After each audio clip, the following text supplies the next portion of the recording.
We are live. Hello, greetings everyone. Welcome to another Educator Innovator Hangout on Air. I'm your host for this Hangout tonight. I'm Christina Cantrell for the National Writing Project, and I'm logging in here from Philadelphia as the sun is setting in the background. This Hangout is called From Research to Public Voice, Supporting Youth Writing for Civic Advocacy. I'm really excited about it. It's an incredibly important topic in general. It's also perfectly timed to connect with an active project we have here at Educator Innovator called Letters to the Next President 2.0. Letters to the Next President is an initiative that supports young people 13 to 18 to voice their opinions and ideas on the issues that matter most to them in the coming election. So check that out at letters2president.org. And you can see a bunch of letters actually already published by students around the country, and it'll be open through the election. So check it out. In the meantime, here at Educator Innovator, we are continuing our series of webinars to surface discussions, questions, and related resources that come up and can be supportive of youth in writing letters that they want to share with the wider public. These could be writing to the next president, or maybe an editorial in your local newspaper, or responding to current events and topics in open online spaces. Tonight, we'll introduce you to one of these discussions that's been happening among colleagues here at the National Writing Project and the related resources that they've been developing together through a continuum that's called the Civically Engaged Writing Analysis Continuum, or CEWAC. So super excited to have everybody here today, and thank you for joining us. For those watching live on this Hangout, I just want to encourage you to post your thoughts, your ideas, your questions via Twitter to the hashtag 2nextpres, so number 2nextpres, so we can keep these conversations engaged and connected to all our different strands of work. So thank you very much for coming today and making the time, and I'm really excited by the team that's convened here and all the work you've already done to think about how best to talk about this really interesting and both complex and also beautiful work you've been doing for the last few months together. So why don't I let you all introduce yourselves, and I'll just start here on my left with Stan, and maybe you can tell us, just give your name, where you work, and then a little bit about what brings you to this conversation today.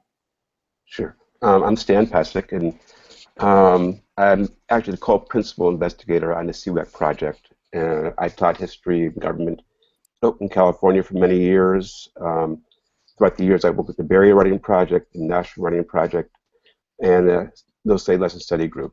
What brings me to this is the work of a history educator and social educator concerned about citizenship, about student voice, and about how well they make arguments and talk in the public sphere. Great. I have to get to my mute button fast enough. Sorry about that. Thank you, Stan. Linda? Great. Hi, everybody. I'm Linda Friedrich. I'm the Director of Research and Evaluation at the National Writing Project, and I am the Principal Investigator on the Civically Engaged Writing Analysis Continuum. I'm excited to bring together assessment tools that can really support young people and teachers in thinking about how young people can engage in important and rich conversations about the world around us. And I'm so excited to be part of this webinar today. Thank you. Great, thanks, Linda. Janelle? Hi, I'm Janelle Bentz. I teach English 1 in a blended humanities class in Coppell, Texas. I've been working a while with both urban and suburban spaces, but being able to work on civic discourse with my kids since they're freshmen and kind of exposing them to that first off for many of them and what it means to carry on civic discourse in new spaces online with all the diverse media has been really exciting. And CEWAC has really given me an opportunity to take another look at what is important to me in that work, but also how to encourage progress and development in this important genre. Great, thank you. And Casey. Hello, I'm Casey, and I teach English at a rural high school in Columbus, Montana. I've been on the National Writing Project's College Ready Writers Program leadership team since 2013. And so I've spent the past 2 years really focused on effective policy and awareness arguments with my students in op-eds and argumentative essays. But I've also had the benefit of using the research from the College Ready Writers Program to really influence my work in this area, and using the formative assessments to help the students continually grow in their use of argument. And it just seemed like a really natural carryover to move to civically engaged argument writing too. Great, that's perfect. Thank you. So why don't we get started? Just jump into the conversation. This is super to have this opportunity to really talk about this work and dive into and see how you've sort of developed this work over time too. In the description for this webinar, you guys wrote that this research that youth do into civic issues, especially those that are really engaging their interests and igniting their passions, really represent powerful learning experiences. Yet there's this sort of tension between the sort of more traditional genre of academic research writing that isn't always the most effective means of engaging in civic advocacy. And so you've been thinking about that over time. There's sort of two questions then that you all had planned to talk through today, and I just wanted to offer those also to our listeners so that they can engage in this conversation with us. And again, they're welcome to share over Twitter, and we'll try to pull comments or thoughts or questions they have into our discussion. But some of the big questions and discussion topics to keep in mind today really are: how does academic research into civic issues inform and help to develop the public-facing writing that youth are doing? And how can teachers and students work together to reshape this academic research into writing that has both the voice and the organization suited for engaging the public around specific civic issues? So those are sort of our big questions that we'll dive into today. But first, maybe we can start with some background. Like, what is the story of NWP Civically Engaged Writing Analysis Continuum? And how is it that the National Writing Project has gotten engaged in this work? So maybe, Linda, you can give us start us off with some of that background? Yeah, absolutely. So NWP's Civically Engaged Writing Analysis Continuum, such a mouthful, so I'm going to be referring to it as CEWAC, is meant to develop a valid and reliable set of tools for assessing young people's civically engaged writing. And it was funded by the Spencer Foundation, and so part of our mandate is really to collect the kinds of research evidence about this tool that is persuasive to academic psychometricians. At the same time, I think that what excites us most about it is actually its potential for supporting teachers and students. So we will be developing a rubric. You're going to see a draft of one of the two rubrics that we've developed today. And then we're also going to be really very carefully annotating a set of anchor papers. And basically what anchor papers are is that they're guides to help teachers or even students when they're scoring student writing, to help make sense of the set of words that appear on a rubric. And then we're going to be collecting both quantitative and qualitative evidence that helps us make an argument that this tool is valid and reliable.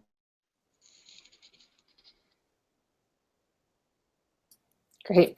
I keep reaching for my mute button. Sorry about that. That's great. Thank you, Linda. And so,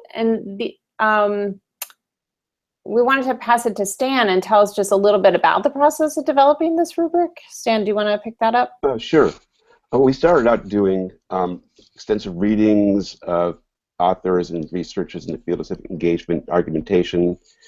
We did interviews with people around the country who were working in that field, those interconnected fields, about what qualities of civic engagement writings, engaged writing and reasoning and thinking they thought were important. Through that, we created 5 attributes. Included in those attributes were argues a position, supports it with evidence, addresses multiple perspectives, employs a public voice, and advocates civic action. Those attributes became part of a 6-point rubric, and we then began to test this rubric against a range of student writing. And that was the point we started to think about, okay, are these the right attributes? Are these the right number of points? That's great. And we'll post those attributes as a PDF into Twitter too, so that people can access those as we go along. But can you tell us, what did you guys learn from testing the rubric against student writing?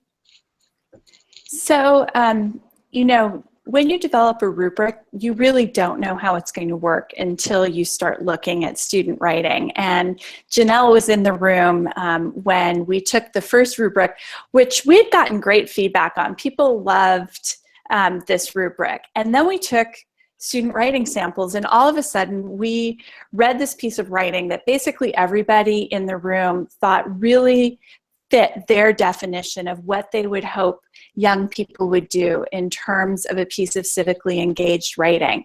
And our scores with the attributes were all over the map. And so in some sense, and we kept looking at student writing, and what we realized as we looked across a bunch of young people's writing, both from high school and college students, some of it had been published, some of it were draft writing, is that actually the rubric was trying to do too many things at once. So some pieces were great in terms of their academic qualities. They had really sophisticated ways of contextualizing the evidence. They were wrestling with multiple viewpoints. But when it came right down to it, the overall argument didn't work. It wasn't doing the work that we would hope public arguments would do in the world.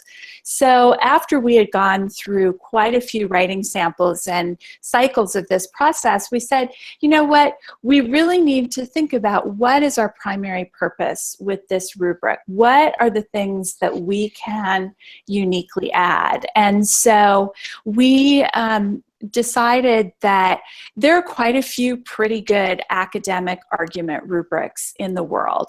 No rubric is perfect. Not all of them do everything we hope they would do, but none of us could really put our hands on rubrics that really focused in on the kinds of writing that young people might do to engage civically. So there weren't things that really helped us look at young people's blogs or letters to the editor or op-eds in the same way. And so out of our last working group meeting, we really came away with the charge of refocusing and streamlining the rubric that we had that would still reflect the values that we hold, but would be tighter and more focused. And that we really decided that we couldn't both analyze long academic papers and on-demand writing and public writing. So I think that that discussion really pushed us to focus more narrowly. And I think the other thing that was really important in our conversation is that all of us, and Janelle really talked with us about the language of global competencies. We want young people to have the global competency of wrestling with multiple viewpoints on issues and understanding their complexities. But sometimes in a piece of short public writing, it's really hard to shape all of that into an effective piece that conveys where the young person sees him or herself in the work and is advocating for a particular action. And so we, our working position is that we're going to keep a hold of that great big giant rubric that we started with and think about ways that that can be used to support the work that comes before this smaller, more focused public rubric. Great. Wow, so that sounds like a lot of learning that you all have been doing together. Stan, do you want to tell us sort of some of the next steps out of that? Just to add that the second Yeah. rubric is designed not to leave the research piece behind. We want to build on that, but it's really designed to hopefully be a tool teachers and students can use to illuminate the choices they make as they move from the research to public-facing pieces. It's a different genre, different kind of ideas, and how does that writing happen? What does it look like? How do you evaluate it? Right, great. And it does feel like it's on this sort of continuum of moves that made over time too. So I'd love to come back and talk about that. In fact, I'd love to hear from you, Janelle, and sort of, oh wait, Linda, you were going to show us the new rubric, right? Do you want to share your screen first, and then we'll hear a little bit more from Janelle? Great, yeah, so this is the first unveiling of this rubric. So let me just get to my screen share. And I think there's also a link to this as well. So one of the things that you can see in this is, and Stan and I are going to do a little bit of back and forth about this. We have 4 attributes: employs a public voice. I'm trying to scroll slowly so I don't make anybody seasick. Articulates and argues a position using reasoning and evidence. Advocates civic action, and structure. So we have these 4, and the first one really ties back to what I was saying earlier, that we really want to start with thinking about employing a public voice. And the idea of public voice very much came out of the civic engagement literature.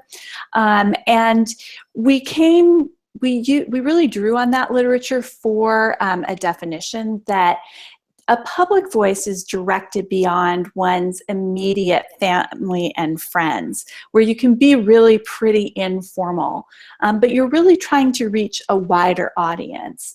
And the purpose of using that public voice is for influence or persuasion and to contribute to a larger public conversation. So as we think about public voice, you'll see that we have 4 scale points, but if you really look at the 4, we're looking at tone, style, and rhetoric, and thinking about how those kinds of choices of words and phrases and tone and style can be used to meet the particular interests of a very specific purpose. What is the work that the writing is trying to do? What's the occasion? And then who's the intended audience? In addition, in employing a public voice, when you're going beyond your immediate friends and family who know you and have a level of trust in you, you need to think about, how do I establish my credibility as a writer?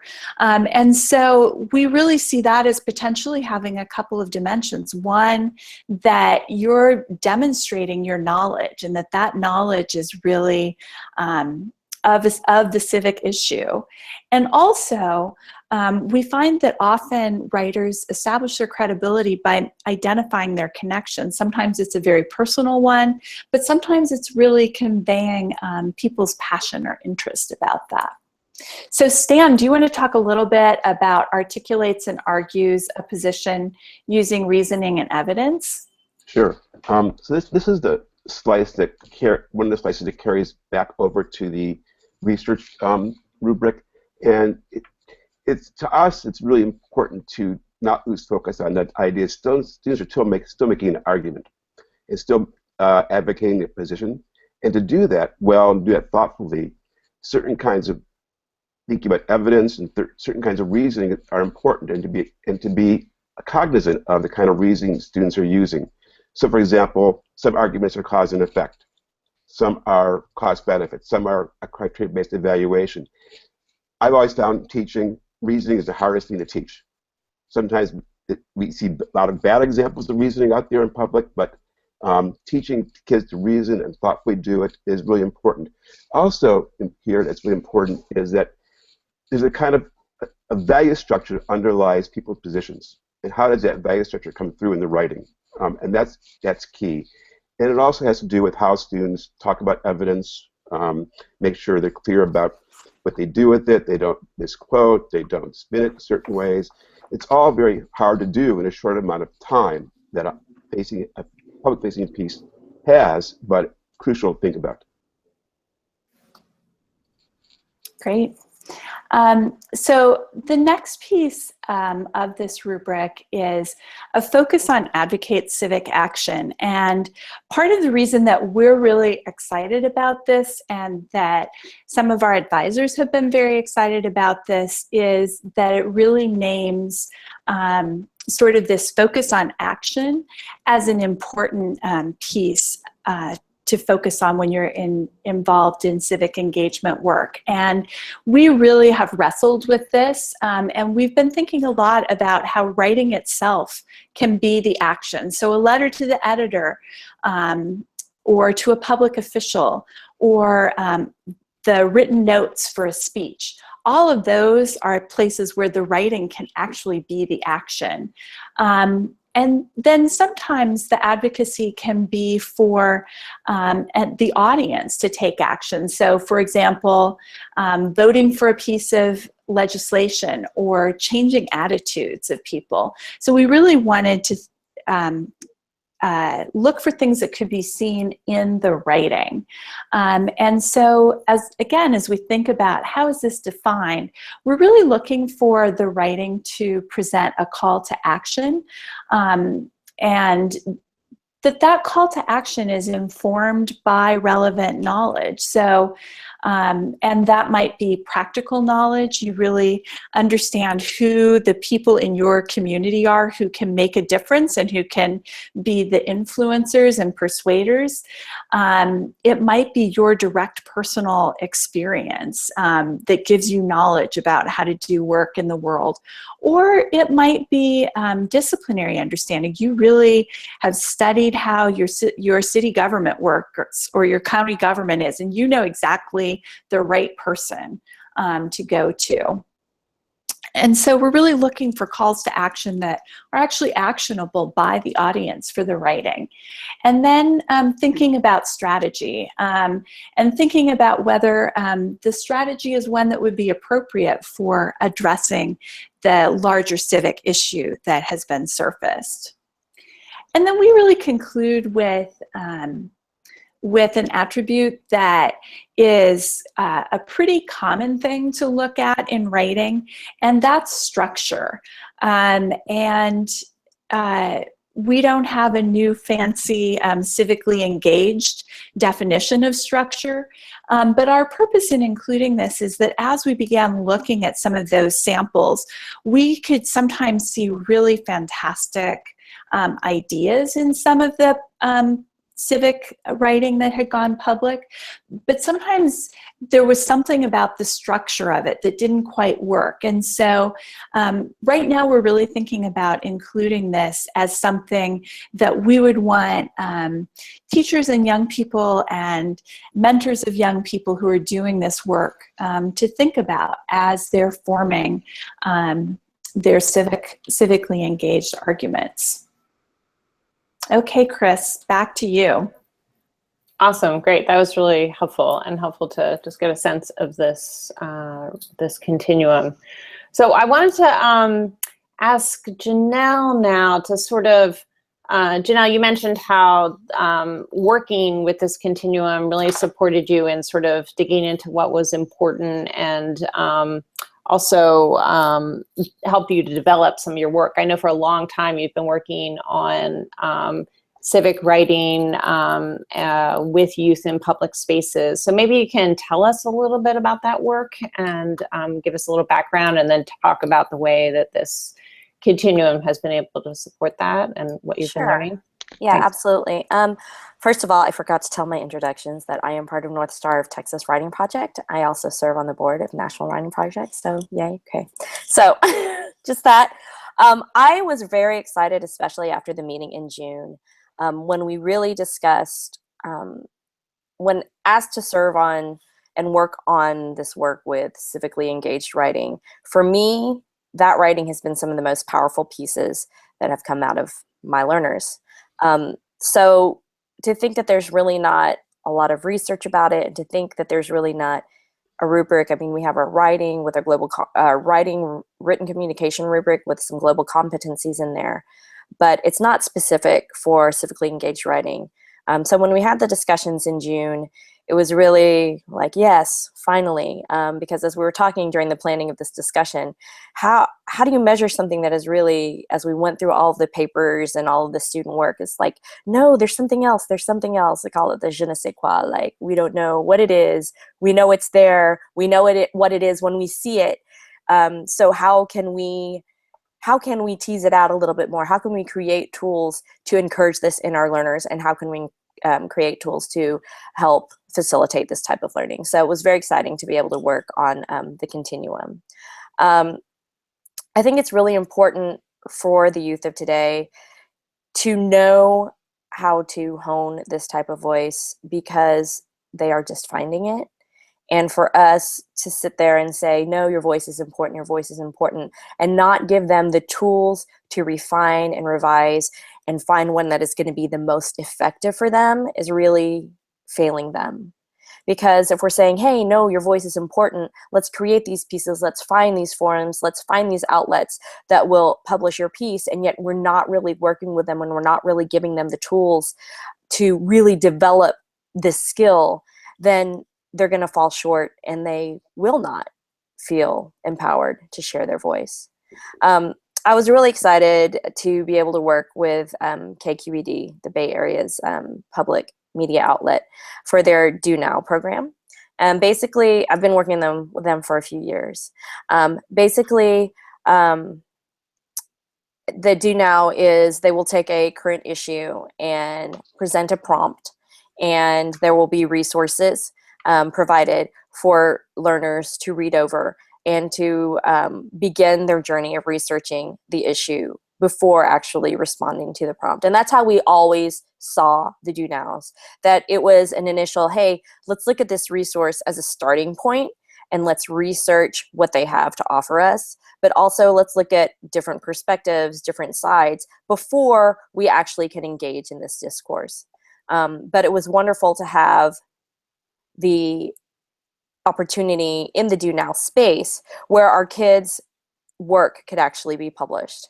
I'm very open with my kids in saying that, you know, when you do work, it's not just for me.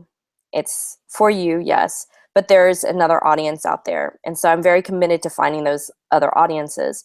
And there's just, my kids always tell me all the time that it's just different when we are publishing our work on social media. We feel more pressure to find a more complete picture of it. We feel more pressure to up the quality of our work, to go back and revise it because we know that so many people are going to see it. And then they also are very careful because as we've started and continued these discussions, they want the discussions to be just that. They want it to be discourse, to continue, and not to create something that just shuts everyone down. They want to get to the deeper understanding of these issues. So I think I've put a link for Do Now Refugee, which is one of them. I don't know if that's being shared with the chat room. But Do Now Refugee basically asked, would you welcome refugees into your community? Why or why not? And that was very real to us because we live in a suburban area, and a lot of our kids, they're able to travel, they're able to go on mission trips and things like that. But for the most of the time, they're in their little, they call it the bubble, which is great, I guess. But this is really an opportunity for them to consider things outside of their bubble. And when they respond to prompts like that, the wonderful thing is that they have the option to create a response online where they will research, and it can be more like a traditional paper when they post on the discussion board, multi-paragraph, thesis statement, and all of that. But with Do Now, they're also creating other pieces of media. And I find that really engages several different types of our learners because yes, they're doing the research, they're doing the reading, they're getting multiple perspectives, They are also contributing on the discussion board. But when they're able to choose how they're going to further their argument, whether it be through an infographic, whether it be through a spoken word piece, whether it be through a blog post or an op-ed or a piece of political art, a political poster, a digital poster. They know the process before actually producing that is quite rigorous. And they know also that what they are producing is going to be something that their peers will probably be looking at, because it's the kind of media that their peers are accustomed to consuming. So that's kind of a little bit of what's going on in my classroom, why I'm so excited with about CEWAC. I took the rubric, actually, the second rubric with the attributes, and I kind of annotated a few of the responses to Do Now Refugee. And it was eye-opening because, first of all, as much as it told me and confirmed in my mind what I valued in civically engaged writing, it also told me, yes, this is what I want to develop, but it also told me what was there already, what I'm working with. And just being able to have the specific language of the attributes and what those attributes actually look like in various pieces, and being able to share that with my learners is going to be able to deepen their writing and deepen their production of this type of expression. I'm not going to say specifically the multi-paragraph paper, because although that's part of it, as we discussed in June, that research and the writing of the more formal academic task for us usually is in the process of them creating something of their choice, where they are really, really finding their voice and feeling empowered. So I'm very excited about having that language and having this tool to refer to even build more momentum for my practice and the production of the types of media that they find extremely effective. So. Great, thanks so much. That's really interesting to hear about. And there's a couple of writing samples that you did. Should those be shared? They can be. Great. So we'll tweet out some of these annotated writing samples that Janelle talked about, because then you can really see the way that she's been working with her colleagues and with her learners. So thank you so much. Okay. And I just have to jump in here and say I loved Janelle's use of color coding to annotate the samples. I could see how that can be so effective for learners as they're working on developing their public arguments too.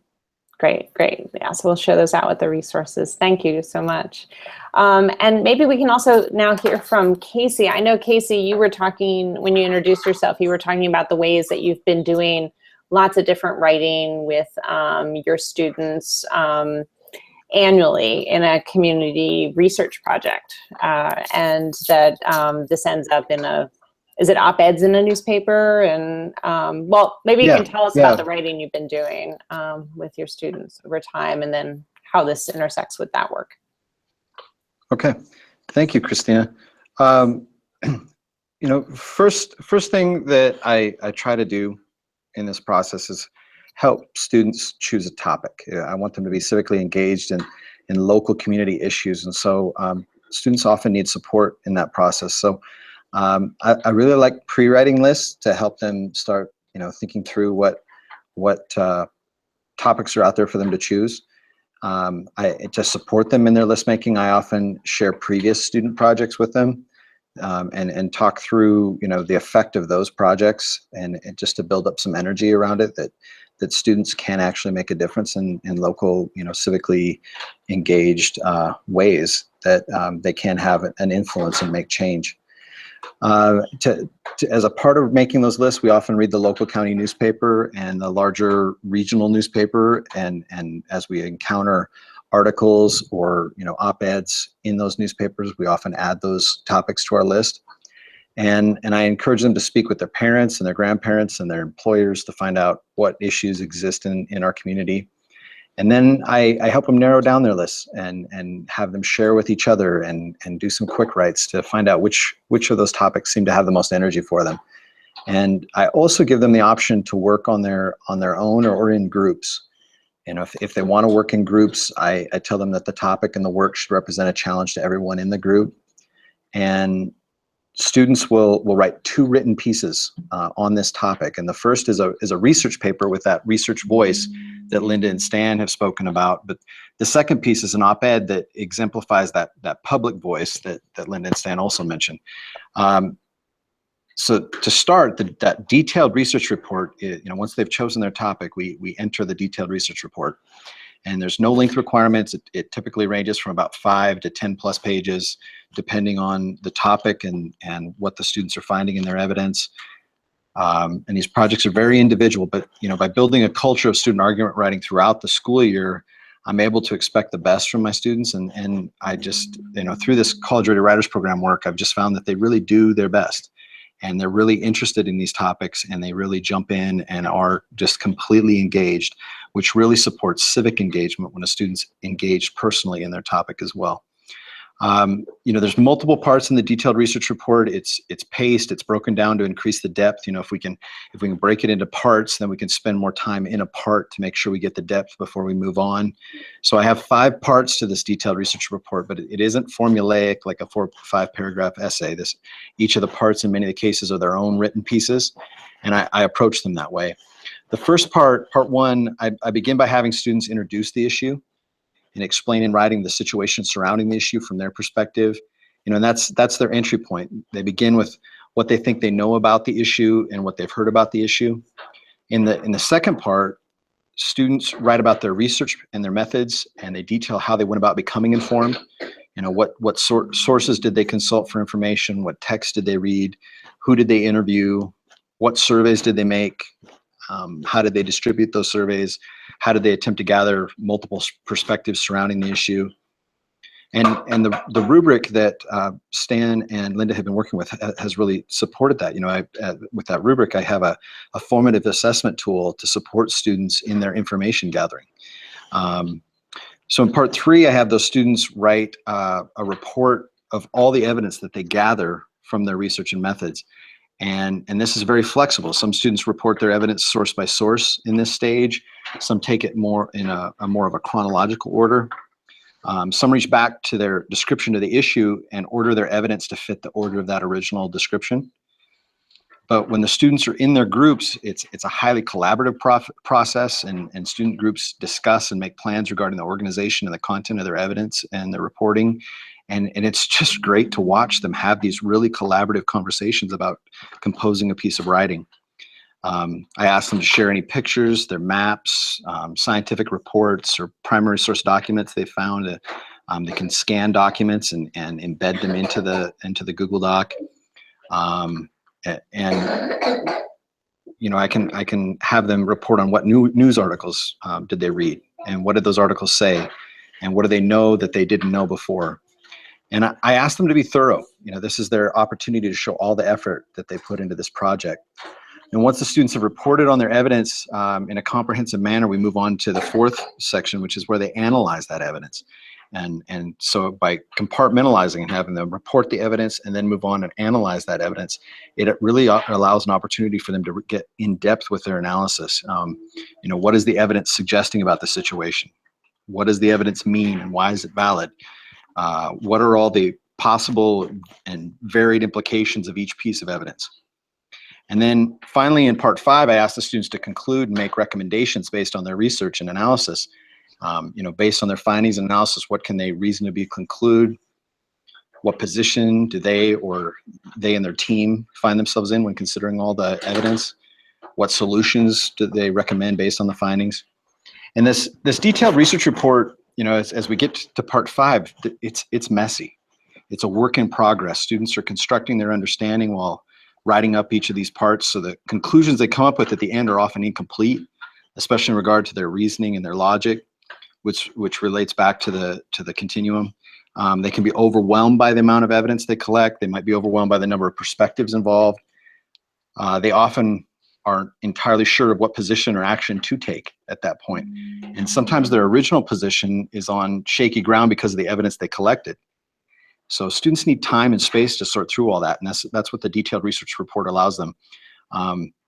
The good part about it, though, is that they're on their own. They are their own audience for the detailed research report. So the individual student or their student group, along with me as their teacher, serves as the audience, and that messiness can be okay at that point. You know, becoming informed isn't a linear process, and it's not a clean process. It's complex. And then I want to give students time to think through that. So after they've composed it, I want to take a short break, and what I do is I teach a college-ready writers program mini unit about making the case for an argument in an op-ed, and there's a unit available in the CRWP materials where you can teach students to make the case and make it organized and actually plan out their line of reasoning. So they've been researching for DEFT. It's a prime moment to use this college-ready writers program curricular material to teach some specific argument skills, and I just really like that unit. It really helps students use evidence to strengthen and develop their claims and to write compelling arguments that are really on point. That unit takes about 6 days to teach, and the unit includes a planning resource to help students organize their arguments and develop a recursive series of claims. I ask the students to use the same planner to reorganize. So they have the planner for the College Ready Writers Program unit. I have them then use that same planner to return to the community research argument that they made in the detailed research report. So they get some, they get to spend a little bit of time on a different topic, and then they get to come back to their community research project with new eyes. And they come back with new eyes, but they also come back with new skills on how to organize an argument, how to arrange the evidence in a compelling way to make that argument. So using the knowledge they've developed from their research and their new organizational skills from the mini unit, the students write opinion editorial pieces that we send out to the local county newspaper that's published once per week. And I check in with the news editor in April with the plan to publish in May to let her know the letters are on their way, and we keep checking in with each other. She wants to know how many are coming. She's trying to plan out space. They're limited to 500 words. And so she's trying to plan out space she wants to know how many letters are coming so she can see how many issues she needs to spread that out over a weekly publication. And usually we can get all the student letters in 2 to 3 weeks. I also write a letter myself that introduces the project to the public, and the editor will publish my letter with the student letters each week, just so that each week the public is aware of what we're intending to do with this project. As far as the student arguments are concerned, they just really come across as exceptionally sharp. They're well organized, they're well structured, and honestly it's some of the best student writing I've ever worked with in my classroom over these last couple of years, using the principles of the Continuum, but also the principles of the College Ready Writers Program. They often end with really informed, nuanced claims. I find that even when I don't agree with my students' arguments at this stage, I often have to admit the strength and the solidity of their arguments because of that planning. And there's something about working through that messy bit of becoming informed, learning some skills about how to organize it and how to make a compelling argument, and then returning to it with new eyes that just makes some really good student writing. And I just, how often as adults do we get the opportunity to read compelling, well-written arguments that sometimes in some cases we don't entirely agree with them. And this is student writing on top of that. So I find myself in that position frequently with the civically engaged literacy work my students and I have been doing. Their detailed research reports can be a bit of an information overload for the students. So this extended time that helps them to circle back and rethink the evidence, reconsider the evidence, reorganize it. Looking back, I can see how my previous practices of having students write one paper on a topic that they researched didn't allow the students those opportunities to metacognitively reflect and synthesize all the complex possibilities and perspectives. And that's what I want for my students. I want them to see the complexity in our issues, both locally and across our state and across our country. And I want them to work through those issues and work through that complexity towards real solutions for these issues. And so this paper is for a different audience than the detailed research report, This one is for the larger audience, for the local decision makers and the voters, and to inform the larger public and join adult conversations and share their perspectives. And I think that's especially important in rural communities like mine, where adults are worried about their, the dwindling population of the community and the survival of the community, and as young people graduate and leave to go elsewhere. So civically engaged literacy instruction helps sustain rural communities, and it helps students get and stay connected to their community, and it gets students actively involved for whatever future they choose. A couple examples from this most recent work we've done. I had a group of students who wrote a letter about a rock slide that closed a local gravel road that was a high traffic area for recreation. And the students were very upset that this road had been closed, and it had remained closed for almost a year. So they wanted to make an argument that it should be open, that the county should fix it. They started their detailed research report with that position, but over the course of becoming informed, they were reading work by engineering companies that had come in and made bids for the county to fix it. And they found that it was a very expensive problem. They found that there weren't very many safe solutions to fixing the problem that wouldn't keep the public in danger.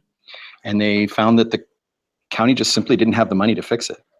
So they had to make a shift in their position based on the evidence. And then when they ended up writing the op-ed to the paper ended up saying that, they should keep the road closed because it would be safer that way. That was the safest, most affordable option.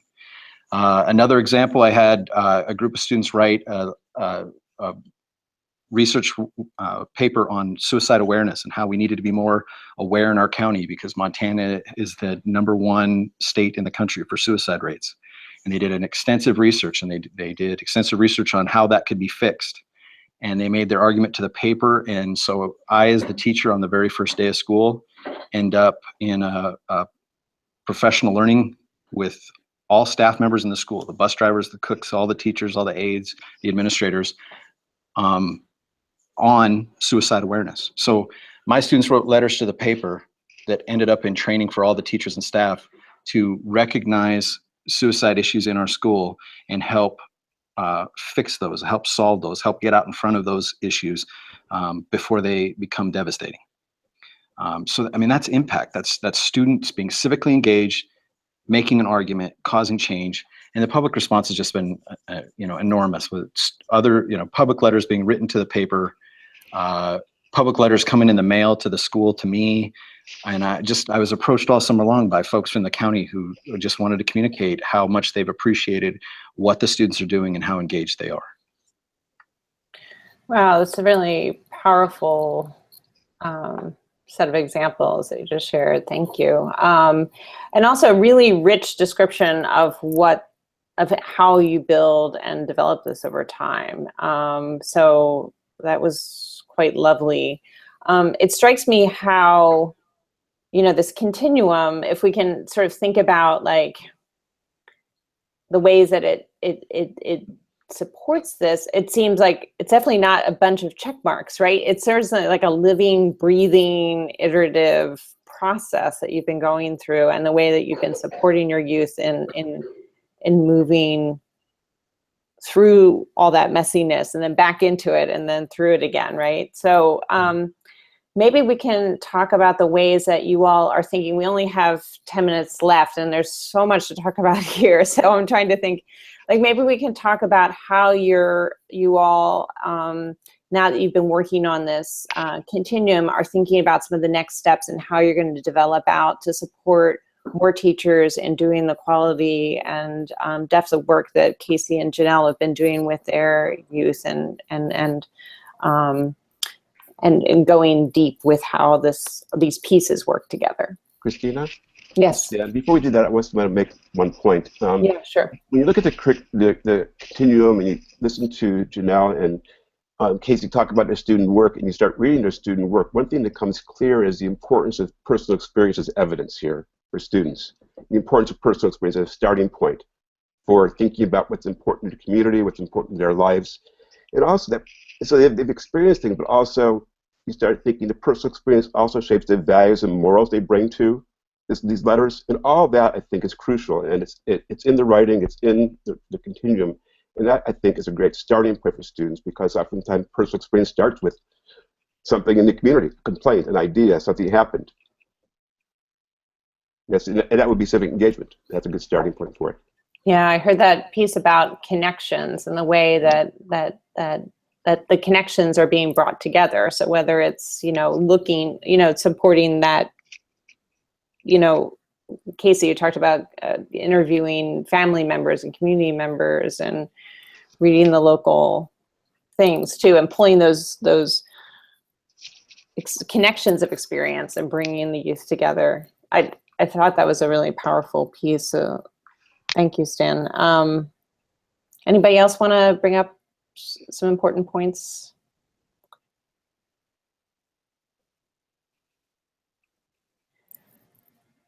So what are some of the next steps with this work? I mean, what are you thinking? How do you plan to continue this work forward and support other teachers engaging with this? Stan, do you want me to start? Sure, go ahead. Yeah, so we're really just starting to annotate a bunch of student writing samples, and we're going to be looking at some of the letters to the next president and annotating those. And we're also finding some other publicly available youth writing. So Stan found a great treasure trove on the ACLU website, connecting to this personal experience piece where the ACLU worked with young people to write about their personal experience and advocate for young people under knowing their rights. And I have that link right here. And really thinking about the connection between our work and those kinds of pieces. And then we're going to create a complete set of anchor papers and practice papers, and we're actually going to do a pilot scoring. Remember, this is funded by our good colleagues at the Spencer Foundation. So we are going to learn about our ability to be reliable and really learn about how people who didn't help develop the rubric interpret it and put it up against student writing. And I think Stan is going to talk a little bit about some of our hopes for developing resources for the classroom. Yeah, so one of the ideas is that we put together a set of tools which would include professional writing that shows how professional writers move from research to public voice, a set of student samples that do that, annotated, a set of rubric and possible lessons that people have used to do this kind of work with teacher commentaries, maybe a set of writings about that, but basically a set of tools that students and teachers can use to help make that move we talked about earlier. How do you take research and move it to a public voice? How do you do that thoughtfully and with I'm not sure the right word here, but in a way that people go, oh yeah, this person is somebody I should listen to. This person, somebody has something worth saying. This person is something I want to talk to. Anything you want to add to that? Okay. What I'm really excited about is I've seen my kids work with other rubrics. Just the other day, they were going through an oral communication rubric, and they were, after having a peer present, they were really going through and like, well, are you sure? I mean, it felt like more emerging there. It felt like, so I'm really excited about seeing them have a rubric that's going to be more specific to the kind of writing that we're doing, but then specific yet a rubric that would be used on a broader scale with a larger group of students across the United States. It's really important for them to feel like they're part of a larger community, but then also bring it and make it meaningful to their own writing, to their own work. So I am very excited about having a tool like the rubric with the attributes to really see them give feedback that's really going to be meaningful and help them, again, develop those skills. Just having that, again, that consistent vocabulary for them and having a consistency in that rubric, because I can tweak a rubric all I want, but knowing that this is, again, something that other people are using because it is writing that is valued and is important is going to make a difference in the development of their writing.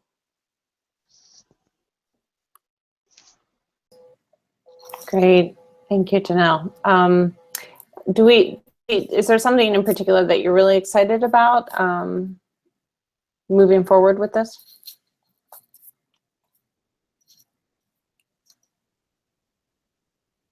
Is he frozen? Oh, Casey, okay. Yeah. Oh, sorry. Are you looking for me? Yeah, sorry, Casey. I'm sorry. Okay. Sorry. I just wondered if there's something that you're really excited about as we sort of move forward with this work that you wanted to share. Okay.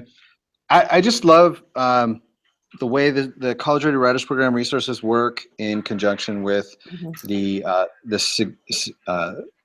civically engaged writing continuum.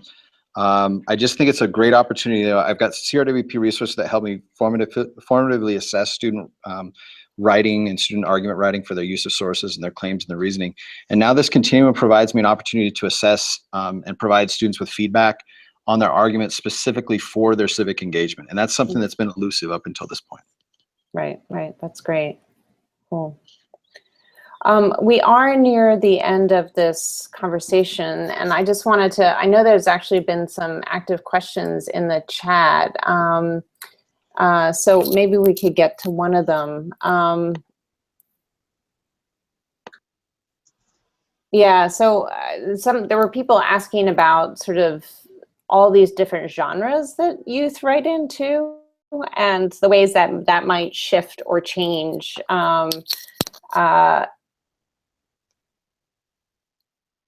Well, this question says, in thinking about different genres in which young people might write, blogs, Instagram, or Snapchat, how much room, if any, is there for relying on personal experience to convey an argument? So Stan had talked about this, the role of personal experience. And I guess when we start to think about the role of these like very personal tools too that we're using and these social tools, I can see that this will continue to be a discussion over time too, as tools sort of morph and change. Any last thoughts about that kind of stuff and the different kinds of writing that might be happening? Well, I think that's one of the things that I'm most excited about. I think a lot of academic argument rubrics really prize evidence that comes from books or from very specific research. And I think one of the things that's so powerful about Casey's experience, and I know Janelle's Janelle's learners have done this also, is that there's really a lot of room for young people to bring their voices and their experiences into conversation with a wide range of other sources. And so I think there's a lot of room for that, and it's really exciting, and I'm glad we can think about how to support that. I also think that there'll be some choices to make about what we can actually use the continuum to assess. Maybe some things might be too short, not enough words on the paper to actually talk about a personal experience in a deep way, or to get some ideas down. So that's something, questions we'll have to kind of consider as we move forward.